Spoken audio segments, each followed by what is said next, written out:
So ఇవన్నీ కూడా time will decide. నేనేం అన్యాయంగా మాట్లాడేవాడిని కాదు, అన్యాయంగా చేసిన వాడిని కాదు.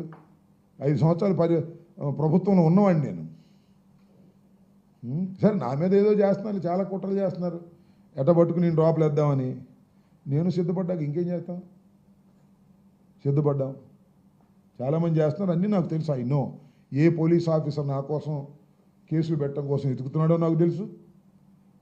ఎక్కడ బొక్కలు ఉన్నాయని చూస్తున్నాడో నాకు తెలుసు. నా దగ్గర ఎక్కడ బొక్కలు లేవు, మీరు సృష్టించే బొక్కలే. చెప్పాక నేను డెడ్ బాడీ దొరకకపోతే 307, డెడ్ బాడీ దొరికితే 302. ఏం అవసరంలా. శర్మ గారు వచ్చి నన్ను అంబటి రాంబాబు గారు చంపబోయాడు, కత్తిట్టా చూపించాడంటే 307 వేసేయి. అట్లాంటి వాడు దొరికితే వేసేస్తారు. లేదు ఇద్దరు కొట్టుకు చచ్చారనుకో, దానిలో చచ్చిపోయిన తాలూకా అంబటి రాంబాబు గారు కుట్ర ఉందని దీనిలో అని